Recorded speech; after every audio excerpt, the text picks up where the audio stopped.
Hey everybody, and welcome back to the channel. Today we are talking about Clair Obscur Expedition 33. I just finished the game. It's Friday night right before Memorial Day. Took my time with this game. I really enjoyed it. Wanted to actually take it in while I was playing it, so I didn't rush through it. Played it when I had time to devote to it instead of just here and there.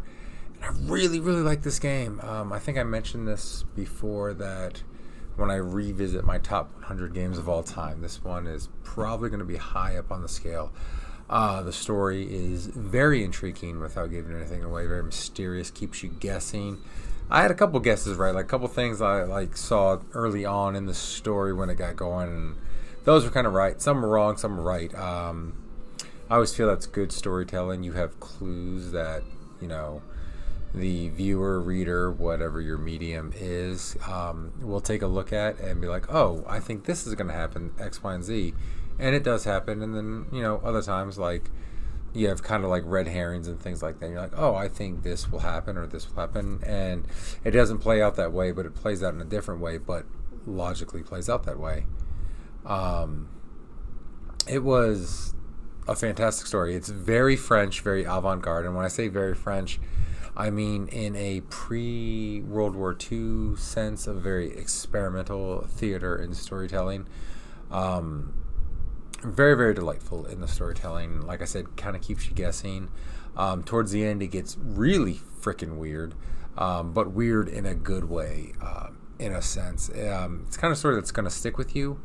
There are two different endings. I got one ending, and that ending, when you get to the epilogue, definitely will kind of stick with you when you see it. You're like, oh, well, thought I picked the good ending, but maybe I did pick the good ending. So that's kind of one of those things about the game. So again, kind of good storytelling for a game. Really enjoyed it. I will say a couple gripes with it. It's not a perfect game. The parrying and the dodging, I feel sometimes like I nailed it, but it didn't give me the parry, it didn't give me the dodge. So that can be frustrating, especially if you're in a difficult boss battle and you're nearing the end of your life and you need those parries and dodges to stay alive, kind of thing like that. So when you don't get them and you feel like you nailed it, can be frustrating, but it's not terrible, as I would say. My only other gripe with the game is it kind of doesn't know when to end. There was a couple times when I thought I was at the end of the game, and it was like, nope, you got more. And I was like, okay, now I'm at the end of the game. And it's like, nope, you got more. And they're like, now I'm at the end of the game. No, sir, you're not at the end of the game. So that kind of got a tiny bit annoying. Not like a great deal of annoying, but it was one of those things like, I had felt the journey had completed, and I was ready to see the fruits of my labor, ready to see that ending, cutscene kind of thing like that. And it was like, nope, you got another battle. Nope, you got to go do this and do this and do this and do this, and then another battle.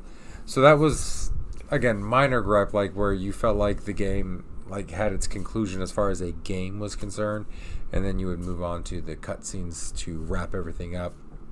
You still had more game to play, which, honestly, I really like this game, so it wasn't a bad thing that there was more game to play or anything like that, but it's just one of those things.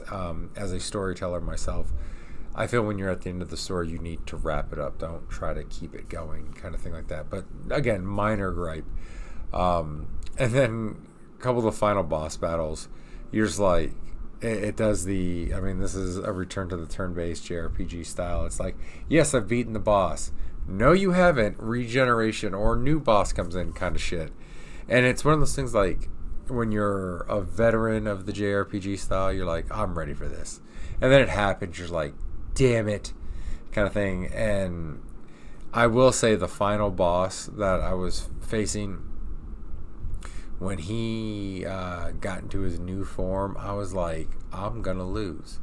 Because, holy crap, not only did he refill his health, but shit was I not doing any damage to him. So, luckily, with some well-timed parries, well-timed dodges, I lived. Lots of revives going on in that final battle, but I did live. So, But yeah, really cool game. Oh, I will say this about like battling when your party dies. So you get 3 to a fight, and you get various numbers of people to your party. I'm not going to give you an exact number, kind of thing like that, because again, I don't know what's going to go in spoiler territory for this. But the remaining party members, after your initial 3 die, you have a choice of to finish the fight with your remaining party, which I think is really, really cool. I kind of wish more RPGs would do that, because then it's like, I've always thought that was kind of dumb. You'll have like 10 people in your party, and you'll have like 3 or 4 battle, and you lose. And I was like, what are those other 6 doing? Or what are those other 3 doing? What are those other 4 doing? Kind of thing like that. So this actually implements that, which I always thought I think is pretty cool. But yeah, I really like this game. I'm definitely going to go back to... I'm going to take a break because I got to finish Doom, The Dark Ages. But I'm definitely going to go back to this and play some more.